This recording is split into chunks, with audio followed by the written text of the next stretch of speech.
was shown that everything in my life, everything way back, the good stuff, the really painful stuff, the fun stuff, the exploration, everything was God living through an expression and a body that he created to be Mary.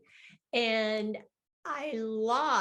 in that instant, I lost the concept of a human self, and I became just that expression. Hi, everyone. I'm happy you're back to my show, Growth Factor. Today, my guest is Mary Nelson. She has had some eye-opening experiences that transformed her life. Yes, thank you, Amalia. First of all, I want to say that my life, or I was basically no different than anybody else. I struggled with life and I dipped in, unfortunately, too often into the abyss of human despair. But now I feel loved, I feel grounded, and I know that my life is unfolding in perfect order. And I also know that I am a beautiful, I'm not talking physical, I am a beautiful expression of God, the universe, and love, capital L.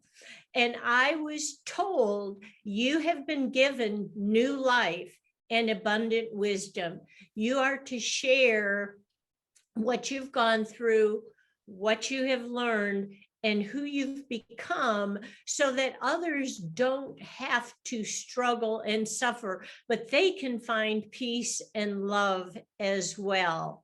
And I was taught by God, the universe, spirit, and many awesome mentors who would just come into my life at the perfect time to show me the things I needed to know at that point. And through all this, I've been able to release my past. I feel free, I feel peaceful, and I feel content. And when I say feel content, I don't mean that when I'm sitting in bumper to bumper traffic, I don't go like, come on, let's get going. I'm talking about feeling content at the very core of my being. This sounds so good. I wanted to give a very quick intro into what you're about to listen to from Mary. First of all, she has a book, which we're going to discuss. Second, she can help you. So she's going to explain how to reach out to her. And third, not so easy to explain. She's had, let's just call it near-death experiences, spiritual awakening. So get right into, Mary, the next incredible thing you want to share with us, please. Okay, I thought I'd share just that my life didn't go the way I thought it was going to go, even in what I did in my studying, what I did in my career. I got an undergraduate in psychology and I studied women in self-esteem. I wasn't thinking about that. Then I got a master's in adult education and I learned how people can change their perspectives and the way their lives are going. And while I was doing all that, I was going through my spiritual journey. And then at the end of that, I chose to get a certification as a life coach and spiritual coach. So it just seems like everything fell into place, and I didn't have it at all planned like that. But anyway, let me say before I share this first thing that happened to me, this amazing thing, is this is not what I want for anyone. It is what happened to me. It was sad, painful, terribly depressing, but it changed my life. And in March of 1979, within 1 week, everything in my life fell apart. I lost my job. My ex-husband stopped paying child support. I ended a 2-year relationship. I had no savings. I had no money to feed my kids. I called my family, my mom and dad, my brother and my sister, and I said, I am not making it. Can you please help me and my children? Things are falling apart. And one by one, they all said no. I felt so lost, unloved, and terrified and alone. I just didn't know what to do about it. And I did not realize it at the time, but adding to that, I had a very damaged young child inside me that I had buried so deeply that I just didn't even know that. But all of that also played a factor in me not being able to handle what I was going through. So on March 29th, 1979, I shut myself in my room and I sat down and I just wanted to die.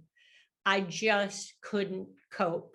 And I envisioned myself dying. And the more I did that, the deeper into this dark, almost like abyss, I started to go until the abyss became so cold, so dark that it scared me more than what I was going through in my life. And spontaneously, I just screamed, God, if you're really real, I'll be anything you want me to be if you will just take this pain away. Bam, like that. My room was bright white light, and I was bathed in peace. And it's just like myself and everything around me, the room was just consumed by this essence of light and peace. And I don't know how long I sat there in that, maybe 5 minutes, maybe 15 minutes. And then, as intellectually as I could, I suddenly heard myself say, holy cow, you're really real. And that was the time, the instant that my spiritual journey really began. And from that, I have been healed. I have created a connection with Source.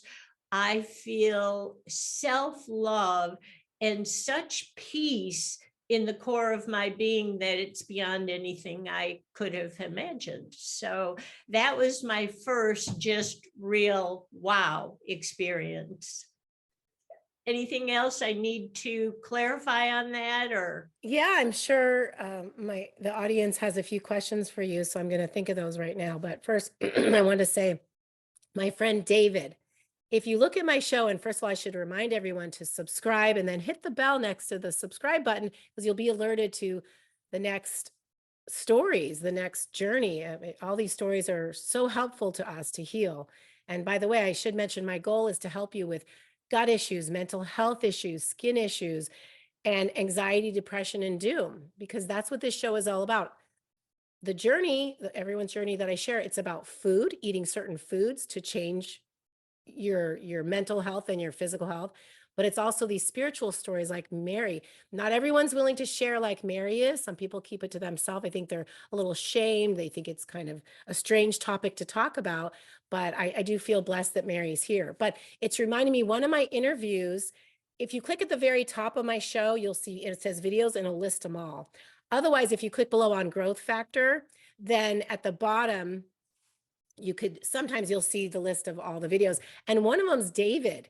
He lost everything. He was a successful businessman. He became alcoholic, lost everything. And he had a similar experience to Mary.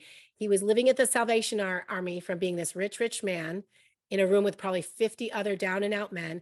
He was in charge of taking out the garbage. He goes to the garbage bin, and a similar thing that happened to you happened to him. Wow. And all of his problems went away. No more alcoholism. And I'm not going to give away the rest of the story. A series of coincidences, which we know are divine providence. Taking the trash out. That was what they call a runner at the Salvation Army. Would gather all the trash from different sections of the warehouse, and I'm next to this dumpster, and I'm saying the Lord's Prayer. It's about 1 o'clock in the afternoon. We'd had lunch, and in a matter of an instant, I just felt this overwhelming. I looked up in the sky, but I felt like I was looking at the sun, I think, and it was like this overwhelming feeling of love that just poured all over me. And it felt like a bucket of forgiveness and love and joy. And all of that fear about what I was going to do when I got out of that place just lifted. And I was just in tears. I'm a grown man standing next to this trash dumpster, and I can only imagine what it looked like outside of me. And it felt like it lasted about 10 or 15 minutes. I'm sure it was like an instant. And I was just crying. I couldn't stop crying like a baby. And I have this empty trash can on rollers, and I'm just sobbing. And I felt like I've taken alcohol to excess and some drugs, and I'm not proud of it, but this was better than any drug or drink I've ever had in my life. This feeling I had, I call it my sip of heaven. And it was like a huge spiritual hug, and it just poured all over me. And it felt like, even though the moment was over, it carried with me. So the questions I have for your story are, how do you know that it happened from beyond? Was there a certain sound, a feeling, a light? Can you give us a little more description? Um, there was no sound. It was simply that I was consumed by this white light. I didn't see my bed anymore. I didn't see the walls anymore. It was just this white light, and I was in peace that I couldn't explain. And so I had been in this dark hole sitting on the floor, wishing to die, picturing myself dying, and then bam, all of a sudden everything was transformed, and there I was, just consumed by this peace and light. I've learned that there's no sense of time in the other realm, but Mhm. on this earth, would you say it was a minute, 10 minutes? That there was no sense of time. I don't know. I'm guessing 5 to 15 minutes. I'm just guessing that, but there wasn't anything until it just started to calm and fade back into being in the room. And that's when I said, holy cow, you're really real. What age were your kids at the time? Young. They were like 7, 9, and 13. Yeah. If you don't mind telling us your next, I guess you could call it journey to awakening, some more stories, if you don't mind sharing? Yeah. Yeah. My second really profound experience was my near-death experience. And that one gave me unbelievable wisdom and insight into who we really are.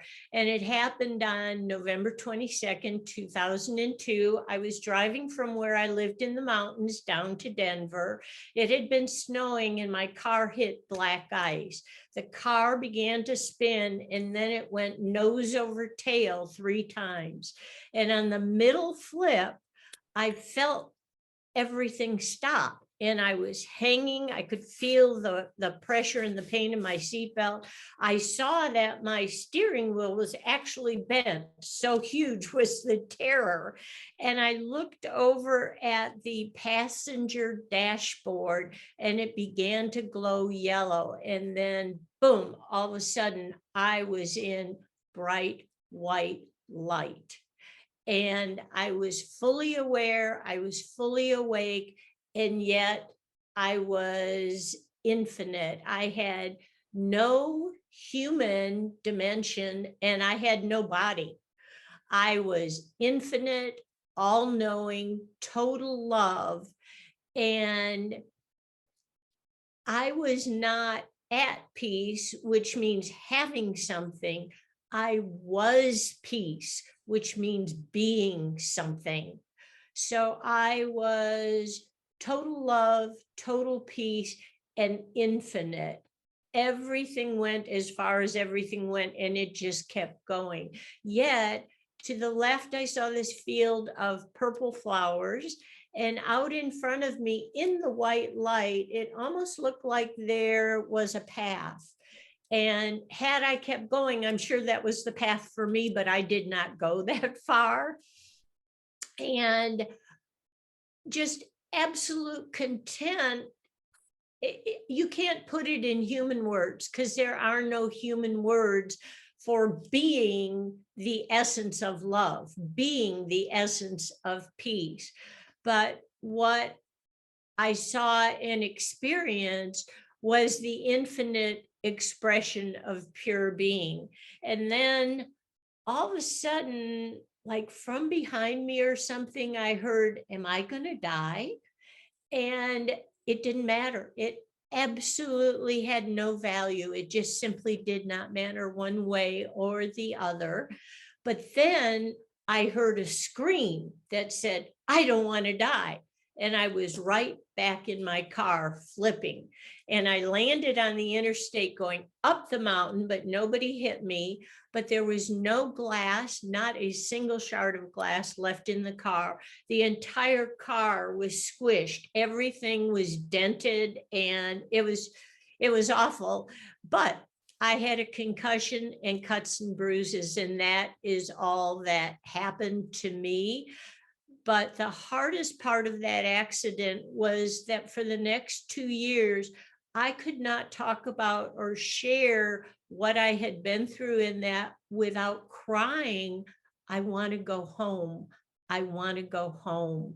And I had experienced who we really are. And an interesting part of using that term, I want to go home, is when my mother was dying, the night before she died, she saw her sister, who was her absolute best friend, who was 12 years older and had died, and said, I want to go home. So that very same terminology, and that was after I had my experience and was talking about that. So that very same terminology is that we are visiting here, and home is who we really are. So I had experienced life minus the body and minus the confinement of human experiences. And it was exhausting to be human again. It felt like walking through water up to my chest. It was just so heavy. Anyway, but it taught me that we are infinite beings. The only thing we leave behind is the body, and that we have the wisdom of the universe at the very core of our being, and that we can connect to that if we are willing to let go of this idea that we own or that we are our human experience. So after that, what happened for me is I began to let go of believing in that human experience because I had seen who we really are. So any questions you have? Oh, so many. And by the end, I'll get to all your questions because I know people are listening want to ask you questions. So, you know what? Put some in the comments. And also, I should remind you listening, if you have a spiritually transformational story, if you've had a series of coincidences, you know there are no coincidences in this life. We call it hashkaha pratis, or divine intervention. So please reach out to me. You can see my email above my head. If you need Mary, you can see her information there. Now, Mary has a third wild transformational story. But before we get into that, I'd love to know, how do you help people? Do you have a website, an email? And then let's talk about your book. Oh, okay. Yes. My website is mary-nelson.com, and it gives you information about me, my background. I have some blogs on there, and it has my book, which is Journey to Awakening, which Can we see is, it again while you're talking so we can? okay, it's Yeah. Journey to Awakening, and it is my story of how I left the concept of religion and opened my heart and my entire being to the spiritual essence of life that is beyond any boundary. It is God, universe is infinite. And we can't say, I know this, or this is the way it is. And so that's what happens in this book. And in the book, at the end of each chapter, I hope you can see this. Can you see that? I have a little segment called practice. And that is so what I talk about in that chapter, you, my readers, can look at and see how it might apply to your life.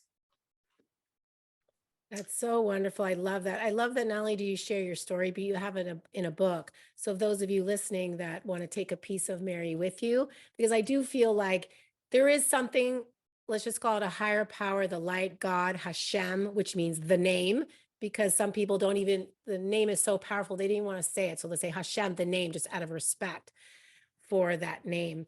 I just think that's wonderful. Where are all the places that you can buy the book? Obviously, probably Amazon and hopefully on Walmart too. Walmart's the same as Amazon now. Well, I didn't know that. Amazon and Barnes and Noble are where you can buy it, or you can contact me and I can send a copy to people too. And I did want to share that I have 3 programs, and if any of you are writers, you probably do this too. I have 3 programs and all of them are not quite done, but because I work on all of them simultaneously. But the first one I'm going to introduce is called Waking to Self-Love. And we are so programmed by this outside world to be perfect, to look a certain way, to have a certain amount of prosperity, all those kinds of things, that we have totally lost who we are at the core. So in that, I help people understand our inherent value and worth and live from that self-love so that the world isn't so demanding or so difficult. And the second course I have is Connect with Your Soul. And that's the whole big picture of everything that just walks you through transforming your whole life and beginning to live from the inside out and letting go of that sense of ego self. And then the last one I have is Develop Your Intuition, because we need to connect with the heart, the gut, whatever you want to call it, and not live in here. And for you mothers who might be listening, when we were struggling, so I would take my 2 young girls shopping, and if we needed something, and I taught them at very young ages, we'd be in the dressing room and try something on, and I'd say, how does your gut feel about this? I don't care what it costs. I don't care what you think. I want to know, does your gut want it? Because if your gut tells you yes, then no matter what, we get it. But if your mind is doing it, then we don't go with that. So it has served my children so well. And while I'm thinking about it, if I have the time, I just want to share one thing one of my daughters did. Yes, please. She had broken the whole set of wine goblets I had given her as a gift one time, and she really loved them and wanted them. She is driving down the street and something said to her, go into Marshall's. And she Oh was my like, God. I'm going here. I don't need to go to my, Wow. but she listened to the gut. She pulled in, parked, went into the store, and she was going up and down the aisles, not knowing why she was there. When all of a sudden she looked up, the exact same wine goblets were sitting on the shelf. I love those stories. She listened to her gut. I love that. Please share as many stories like that as you can while we're talking. But again, to remind those of you listening, even stories like that, start keeping a diary and then contact me. I would love to interview. Those stories mean so much. It means it's something beyond the gut, of course, because how could you know to go into Marshall's? It's not the gut, it's something higher.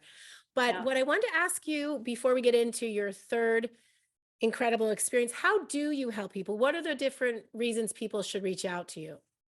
Oh gosh, if you're struggling with life and you just don't know where to turn, you just can't seem to find an answer, then we can talk. And I offer a complimentary 30-minute session to see if there's a fit. And in my work, I began to discover that I would be given answers for people. And so it wasn't really my thinking about it, but I get insights, and that really is helpful. But we go through what the struggle is, who's involved. Is this perception really the truth? Is it the truth for now, or is it something you've carried with you? And different things about taking a leap of faith. And I'll share one quick story with you. I was director of public relations for a very large chamber of commerce. And I asked my boss for an assistant like every other director in that chamber had, but I was the only woman. So he said no. So one day I said, I'm done. I'm just done with this. I am overwhelmed. And I walked down the hall to his office and I said, God, you said your children would never go begging for bread. And I walked in the office and I said, I need an assistant and I'm asking you for that. And he said, no, I can't do that. I said, well, then I am giving you my resignation. I walked out of his office through the main lobby back to my office. A man bumped me on the shoulders and said, excuse me. And I got back in my office and he had followed me. He was right behind me in the doorway and said, do you know where I could find somebody to do the public relations work for my company? Oh my God. I had a job before I even sat down. Oh my gosh. I love these stories. Anyway, it's all about letting go. I can't control the world out there, but the universe, God, love, spirit, whatever you want to call it, has a plan for this life. And you will find out as I share my third huge experience why that is true. I do want to know that man that was capable of hiring an assistant for you, but he hired an assistant for all the males, not you, the one female. Did he ever say, did he try to get you back, try to then offer an assistant? No, he hired a man and hired an assistant for him. I just, But karma came around and got him. So that's all that's all I want to say is karma got him. yeah, absolutely. But however, the lesson there that we all know, for those of you having way worse of a time than just not having an assistant, you know, it's for a reason, because obviously Mary made the higher power, God, whatever you want to call it, the light, the energy, give that man a stiff neck, not to help you, so that you would leave, because it was time to go. And you went on to better things, didn't you? Yes. And as I have a granddaughter who is very spiritually wise. And so I am quoting her, nothing happens to you. It all happens for you. So if we can look at our lives in that way and say, okay, this is a really hard time. What do I need to learn from it? As soon as you learn the lesson, the problem's gone. Yeah. How do people reach you? Oh, Mary@mary-nelson.com is my email. I'm also on TikTok and Instagram, and that is Mary_Nelson_spiritual. So you can get a little daily dose of some of the things that I share on that if you're interested. I'll put in the description and you can see it below Mary's name. I mean, Okay, below Mary's image. Link on the button in my website, and you'll begin to get weekly blogs. My third experience was, let's see, on July 8th, 2009. And I'm a big Harlan Coben fan, love his mystery novels. I got in bed to start a new one and I looked at the clock, it was 9:04 p.m. And I laid back on my pillow to start reading the book when all of a sudden my body just sat straight up and out of my mouth came the words, I am an expression of God. I have always been an expression of God. I'm not Mary. God is living through me. And then as though you might do a life review with someone, we looked over my left shoulder and I was shown that everything in my life, everything way back, the good stuff, the really painful stuff, the fun stuff, the exploration, everything was God living through an expression and a body that he created to be Mary. And I lost, in that instant, I lost the concept of a human self, and I became just that expression. And it was so funny because I put my feet on the floor. I got out of bed, put my feet on the floor, and I looked down and I said, oh, look at God's feet walking on the carpet. And I walked into the bathroom, the vanity, and looked in the mirror, and I went, oh, look at God looking at her face in the mirror. And I stayed in that state of total oneness for 2 weeks. I remember sitting out on my balcony and I was overlooking the mountains. I was looking at the aspen trees. The sun was shining. It was gorgeous. But there was no separation. The mountains, the trees, the sky, we were all just one. And it was just, I don't know, it was like, I think I was just given that long an experience of that so that it would fully stick with me. And then after about 2 weeks, life became life again, but I've never found Mary. You know how when you look inside and you feel yourself in the middle of yourself and all that? I can't do that. That is totally gone.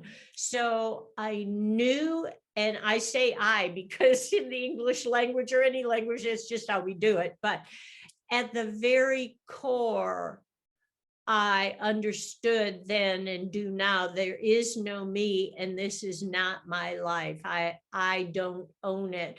And that was the moment where I just totally woke up. And I have looked at my life as many people do. But after that experience, I was able to go back and look at, oh, that was a horribly hard time, or, oh, poor little Mary, her childhood really sucked, or, oh, this divorce really wounded me and my poor children and blah, blah, blah. But when I did it after waking up, I realized that had that not happened, this wouldn't have happened. Had that not happened, that wouldn't have happened. Had I not been through all I'd been through, in 1979, I wouldn't have screamed from the very core of my being, if you're really there, I will be anything. It's like I made a huge commitment from the core of my being without even knowing it. So when I look at my life anyway, I think no matter what, it all had to happen. So that was another really good part. I understand that almost completely. I can't say completely because I'm not Mary and I'm not remembering that other realm at all. However, what I realized based on what you just said is that we are not human beings. We're human becoming. Human becomings. So our journey, the good and the bad, the hardships shape us. Mm-hmm. And that does remind me of my other question. Obviously, you're not going to get too personal because most of us don't, but very commonly, because I've studied a lot of stories like yours, so probably for the last 10 years, not all of us are blessed with 3 transformational experiences, let alone 1. I've had 2 mild ones that I don't think I've shared on camera yet, but not as incredible as yours. So did you have a background of abuse, and can you share that with us? Because this is my feeling is that the higher power, or you when you were in heaven, made some choices that I'm going to have these hardships to make me who I am today. However, sometimes you're saying, what do they say? Mercy. I'm crying mercy. Like, I'm done. I'm either going to take my life or lay in bed and never get out. And that's when that higher power or your higher self, I don't know what it is, let's just call it God, reaches out and says, let me give you a little reminder of why you're still here and you're not ready to go. So if you can share those stories with us, that would be nice. Yes, I did have a very abusive childhood. I will say this, every kind of abuse you can think of by the time I was 5. But I buried it so deeply that I did not even remember until my late 50s. I began to see visions of things. But interestingly, of all of that, one was the most damaging to me, and maybe it doesn't sound like, I don't know, but my mother was down in the basement and I went down to play peekaboo and I found her doing something she absolutely would not want me to see. So she pulled me out from where I was trying to hide by the steps, and she shook her finger like this in my face and said, "You are bad. You are so bad." And I was 4 years old, and she took me and locked me in the coal cellar. And we didn't have coal in there, but it was dusty, dirty, and just filled with junk. So I sat on these old rolled up things. And at 4, all I could say is, if I'm so bad, why am I alive? And I implanted the belief that I was too bad, I was never going to be lovable, and that I really should not be alive. And the interesting proof of how damaging that was to me was in my 40s. I said to a friend of mine, "I don't know what it is, but I feel inherently bad and like I shouldn't even be alive." Wow. But I didn't know where that came from. But that thinking was impacting everything about how I lived my life as an adult. So this, for me, is an absolute story of, we've got to go back and heal ourselves. And then as for the agreement, my father was also abusive, but I was trying to fly back to the Midwest before he died, and I didn't make it. But when the plane landed, all of a sudden I felt this presence of my father, who had died like an hour earlier. I had been in the air, and I learned later he had died. I felt this presence come to me, and I get goosebumps thinking Yes, about I it. do too. I And have the goosebumps. and said, "Please forgive me. I am so sorry. You know, all of this was planned. I played my role. You played your role." I've got huge goosebumps. And I sobbed into one of the stewardess's arms because I was sobbing and she came to help me. I sobbed until everybody was off that plane. And by the time I was able to look up, the pilot, co-pilot, and other steward and stewardess were in the aisle, not knowing what the heck had happened to me. But that's how intense and how long my father's spirit spoke to me. Wow. And I Or understood. there are people watching right now that come from severe, even horrific abuse, and they can look and you go, wow, she came from that too. And look at her. She's refined. She's forgiven. She's functional. And she even understands she's a piece of God. Well, I will share something that happened to me, which was directly related to abuse and feeling neglected, unloved, all of that. And all of the abuse didn't come from just within my family. So I want to say that too. But I walked through the kitchen one time and went through the screen porch and down the steps and into the backyard. I was 5 years old. And I laid on the grass and I could feel the grass on the backs of my legs. And I looked up at the sky, and the sky was so beautiful and blue, and the clouds were just billowy that day. And I looked up into the sky as a little 5-year-old and I said, "I wish somebody loved me." So you can imagine the depth at 5 of feeling that despair. But when I said, "I wish somebody loved me," from the sky, I heard, "I love you, little girl." And it was the authoritative voice of God. Now, at that point, I did not know his name.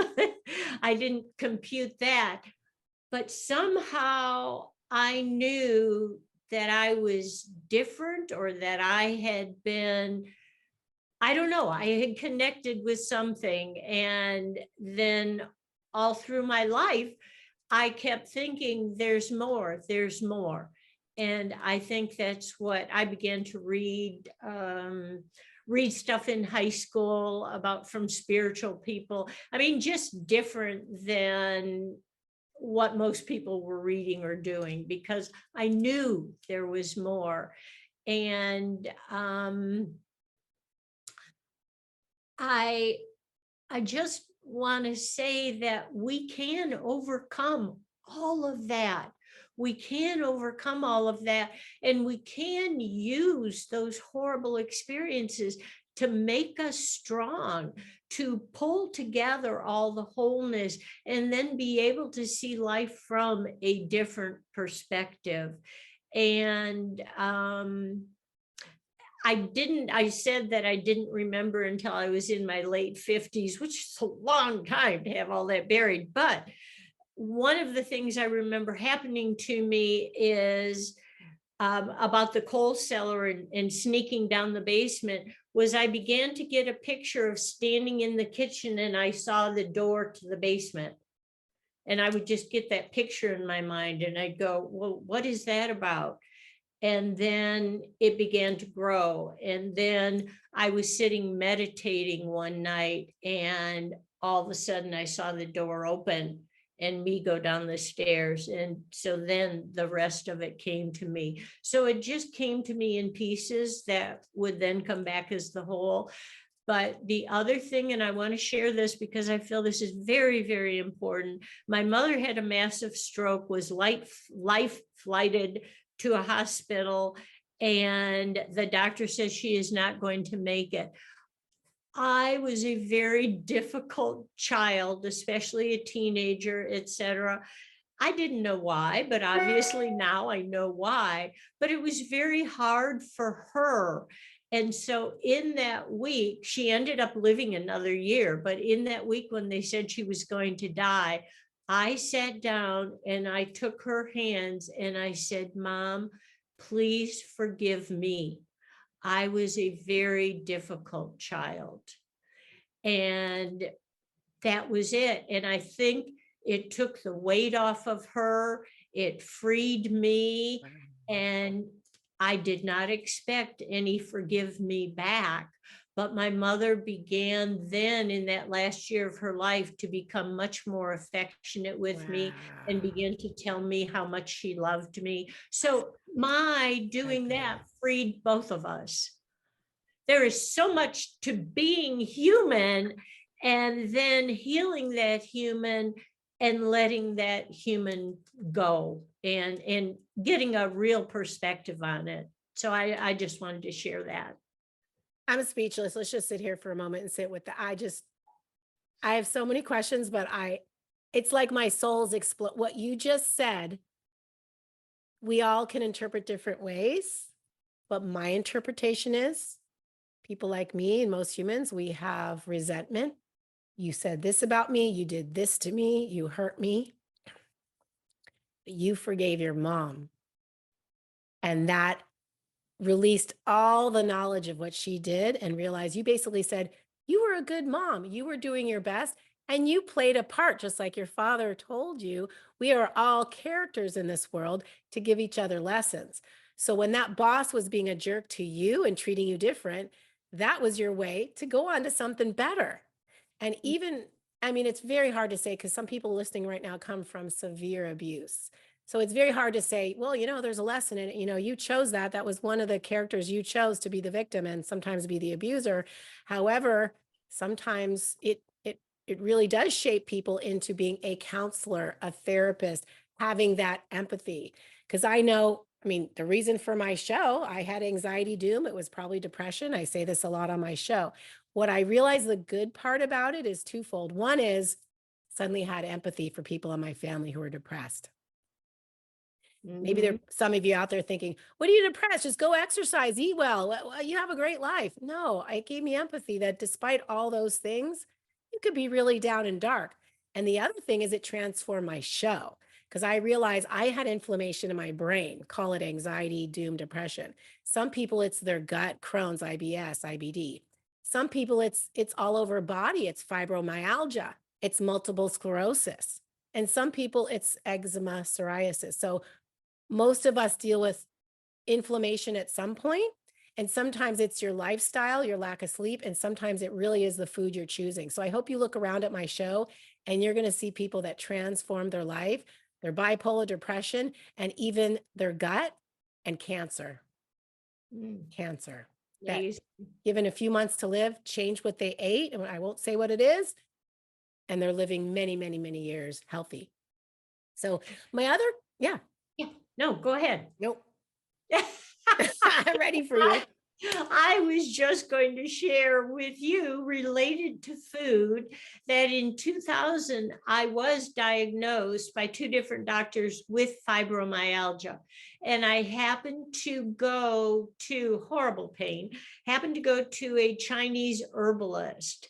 And he gave me a diet to follow. It was rigidly no wheat, no sugar, no dairy. And I did that for 8 weeks. And I remember standing in my kitchen, steaming some broccoli, and I just took a little piece out to taste it. And I stood in my kitchen and I said out loud, oh, this tastes like sugar. I had so cleansed my body in Wow. the 8 weeks of doing that. But I also want to say the fibromyalgia went away for 10 years. And I didn't have to stay on that diet, but I had cleansed my body so thoroughly from the way I ate that it took all that pain away for 10 years. And then I did that again, and it took all the pain away for 2 years. And then I did it again, took all the pain away for 2 years, and now I don't struggle with fibro. That is incredible. Just to keep this real brief, because this is more about your spiritual journey, but this food journey I was on, to feel that doom in my gut, I knew it wasn't me. This is not me. Yes, I could tell you I was going through some hardships, and I still am. People have trouble with finances, with relationships, with neighbors, with siblings, with parents. So I had some of that. But I knew we are all going through that. Why do I feel doom? Why do I not want to get out of bed? Why do I hope I'm hit by a car and I go back to heaven? I was having those feelings, but I thought, I have 4 children. I believe in a higher power. I've heard stories like Mary's, and I know, no, I'm going to stick it out. It's going to get better. But what I realize is people give plants a pass. They just say, if I eat legumes, rice, fruits, and vegetables, I'm healthy. I'm plant based.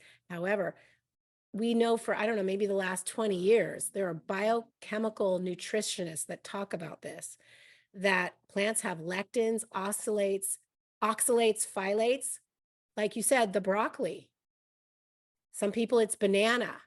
For some people it's Brussels sprouts, spinach. These plants have anti-nutrients. And when you eat them, I'll give you an example, spinach. If you put spinach in your smoothie or eat it in a salad, it's going to block calcium, iron, and magnesium. I'm hoping I'll say that right. I'll put the answer below, but it's called anti-nutrients. It will block other nutrients. There are a lot of foods that what happens is if you eat meat, red meat, ruminant meat, cow, sheep, goat, you get 95 to 100% of the nutrients. It's completely bioavailable. With plants, you might look at the label or look online, what's in this broccoli, what's in this Brussels sprout, what's in this strawberry, and it'll say, let's say, you'll get, let's just say 6 grams of protein from this meal of beans and rice. It's not true. A lot of it's hidden in the fiber and it comes out in the bathroom. So you're not getting 6 grams. You might be getting less than 1 gram. But if you eat that steak, you eat that lamb chop, you're going to get close to 100%. That's why the bathroom changes. You're not wiping, you're not gassy, and you're hardly going to the bathroom because your body's using it. Versus when you're a vegan or vegetarian, sometimes there's some problems in the bathroom. And I'll actually add right now, Dr. Paul Mason from Low Carb Down Under, he talks about the myths of fiber. Who takes Metamucil? Usually you get into your 20s to 70s, you start taking it. Do you even know what it is or where it's made? Have you ever looked at a fiber study? Most of us don't. So I'm not going to tell you. I'm going to let Paul Mason speak about it right now. I'd like to present to you the best trial that I could find. This was a case control study. So in this study, 63 patients who presented with constipation were recruited, and high and low fibre diets were compared in these patients. And this also included a zero fibre diet that required the complete cessation of all vegetables, cereals, fruits, wholemeal breads, and rice. So this graph here represents the percentage of study participants before the study suffering from each of the symptoms listed on the right side.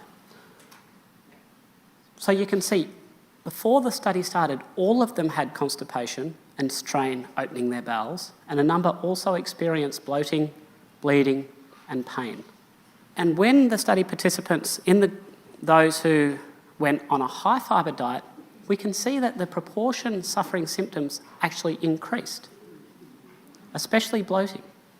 So then there was a reduced fibre arm. And what you can see here is that those on the reduced fibre diet actually demonstrated a modest reduction in symptoms.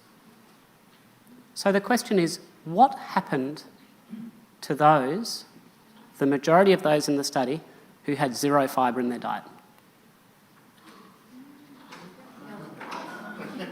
This is not a mistake. I didn't just forget to put something in the slide there. Now, not one patient on the zero fibre diet had any symptoms. That's quite astonishing, really. And these findings were highly statistically significant, highly. They weren't due to random chance. Now, just out of interest, every single person in the low zero fibre group ended up having one bowel action per day, every day. How did this compare to those in the high fibre group? One bowel action on average every 6.83 days. Still think that fibre is good for constipation? I'd love to get back to Mary. Do you have friends or family that had spiritual stories that are just, wow, amazing that you can share with us? I have one grandson who, when he was probably 2.5, said to my daughter, they were talking about something, and he said, when I had my other mommy and daddy, and we lived in, I think he said, lived in the jungle, and we took care of the hurt animals. And so where would he get that? Living in Philadelphia at that time, or Pennsylvania, where would he get that at 2.5? So yes, he definitely talked about that. And he had an angel that looked after him, and he saw it all the time. He's in college now, so he doesn't talk about it, but yes, he had that all through his life. So he came here with wisdom and remembering. You know, I do notice these things run in families, because for my family, we're not very spiritual, we're not very religious. I mean, my parents, my siblings, my extended family, there's almost no spirituality. There's almost, none of what your grandchild sees. But my friends who have the skills that you and your grandson and granddaughter have, it runs in families, it seems like. It seems like some people's soul is a little more wide open and some is a little more closed. Now, I'm going to watch what I'm going to say right now, because there are Mormons and Christians that have really won't speak to me anymore when I say this. I was at a dinner the other day, a few months ago, with a group of Christians, devout Christians. And I mentioned to the one Jewish girl there, just coincidentally, I said, my friend's son remembers his past life. I'm not going to say reincarnation, because it offends and really bothers some people, and they're going to click off right now. So I'm going to say soul memory. So look down in my show. It's Kathy Bird. Her son is Christian. She wrote a book called The Boy Who Knew Too Much. They live in my town. He started saying strange things. And because at the time I'd been studying the Torah, I learned that Judaism knows about reincarnation. Let's call it soul memory. These children are not having an active imagination. My friend Kathy Bird's son was saying things from the moment he could speak that is provable through history. The character that he knows was alive in the 1920s and 30s. And I'll give you a little hint. He's the reason we say ALS. Remember that ice bucket challenge, ALS? The person loses their muscle capacity to the point that all they have left is eyeballs, and then all they have left is their breathing, then they're gone. That's what this famous baseball player had. And this boy remembers his life. How does he know that as a 2-year-old? He wasn't watching that on TV. He wasn't reading a book. So I'm not going to use that word because there are groups that won't talk about it. Muslims don't believe in it. A lot of Christians don't believe in it, but there are groups on Facebook and WhatsApp that are Christian that do talk about it. So your grandson was tapping into something that most people would say, imaginary friend, hallucination, active imagination, but most likely he has a knowing that a lot of us don't know. Maybe a visit from an angel that your grandson said. How do we know he was visited by an angel? He had a name for him, and he would see him, literally see him on the ceiling of his room. And one time we were skiing together, and he fell and cut his arm, and we got him down to the paramedics and whatever, and they stitched it up, and I was sitting there with him, and I said, hey, I said, is Tom here? He said, oh yeah, he's right up there. So I don't believe he made it up. I don't think he made it up. So, but it just depends, I guess, on your perspective. And like I said, for me, this God, spirit, universe is infinite. So how can we ever possibly say they didn't hear that or they didn't see that? And when you're dealing with something and you're hearing this, this is where your gut comes in. And I will share an experience with you that after the experience in my bedroom and I yelled out to God, I started going to a mega church in Atlanta, and I sat there and there were like 2,000 people in there. And all of a sudden one Sunday, I just looked at the preacher and I looked at all those people. I said, every single one in here has their own history, their own story, their own experience, their own reason for being here. And God, I want you to be my teacher. You teach me directly to my heart from your spirit. And I asked for that. And because I asked, I really believe I received that. And you're reminding me, I forgot to finish the rest of the story that you were just talking about God and that experience. When I was starting to hang out with this group of Christians and we were out to dinner, and it happened to be, I don't know why, this Jewish woman that was there. I don't know why I told her this, but I said, my friend's son remembers his past life. I don't know if I believe in it. I'm just repeating the story. This is what he said. Well, all of a sudden I was kicked out of the text group, wasn't invited anymore. And I understand, I empathize. I didn't even feel bad because a lot of Christians, Mormon and possibly Muslim, they think it's evil. It's from the devil. It can't be. And I don't know why. If you know you're from God and you know you go back to heaven, why can't you be open? I'm not saying believe it, open to the possibility that once you're in heaven, you might decide to come back to say sorry to someone, to give back the money you stole, to heal that relationship, to start a business which hires a bunch of people so now they have a roof over their shoulder and money. What is so wrong with saying we might come back again and again? Now, in the Torah, hinted at in the Zohar, you come back again and again to finish your mitzvahs. There are 613. You can't do most of them right now because there's no holy temple in Israel. It has a mosque on top right now, so you can't even get to the top. If you are a certain religion, they'll let some religions in, some out. But that's where when you see people go to pray at the wall, that's where the Beit HaMikdash is, the holy temple. So we can't do all the mitzvahs because it has to do with when the temple comes back, do these particular acts. But for now, about 200 of them, we all know most of the 200.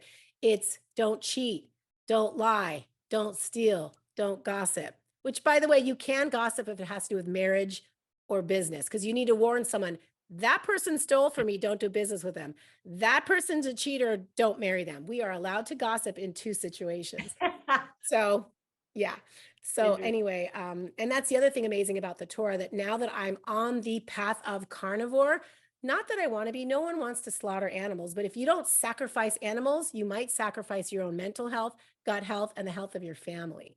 So in the Torah, there are times where the Kohen Gadol, the high priest, you had to come to the holy temple, Beit HaMikdash, and donate, the korban. You had to sacrifice animals and give it to the high priest and then for the rest of the people. So meat is in the Torah, it is biblical. And society, who's turning against God, as we know now, is also turning against meat. They think plant-based is healthy. For many of us, it's causing mental health issues, gut issues. A lot of homeless people, most likely, they are vegan because they're missing heme iron, DHA, vitamin K, vitamin B12, taurine, which is one of the amino acids that help with mental health. So if you're not going to eat red meat and you don't want to sacrifice animals, fine. You might be sacrificing your own health or the health of your family. But is there anything else you want to say about health or your spiritual journey before we say goodbye to everyone? No, just in what you're saying, my view is in the beginning, God, and I have researched, and that phrase in different forms is in every religion around the world. So in the beginning, so everything was created. Everything works together and interacts. So why is it that we shouldn't eat chicken, eat beef, eat vegetables, eat whatever? It's all a balance, and it's all here for a reason. So that's what I think about when I think about food. I think about balance, but I also think about clean eating, like I don't eat canned food and stuff like that, but that's a whole nother subject. Which reminds me, those of you who have questions for Mary, we could do a part 2, even a part 3. We can get into fibromyalgia and other autoimmunes and ask your questions in the comments. We'll do that. If you have more questions about her spiritual story, we can do that. And also, of course, don't forget about her book. So a lot of the answers are in her book, but in the description, I'll have everything you need, her book, her contact information. And I forget to say this a lot in my show. I help people with nutrition. I'm a nutritionist. I help people I use hypnotherapy too, because there's relaxation techniques like happened to you when you saw the door of the coal closet and you didn't realize, why am I seeing the door of the coal closet? You were getting hints, and that's in your subconscious. So that's what hypnotherapy does. But I guide people in the way that they want. I don't do it in ways they're not comfortable with. So if you need my help too, nutrition, hypnotherapy, you could see my email right here below somewhere, and I'll put it in the description. But is there anything else you want to end with as a summary, Mary?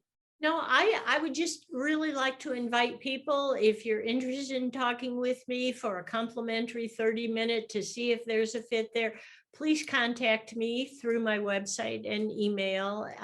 I would love to work with you or just chat with you. So yeah, thank you. Thank you so much. It's been so much fun.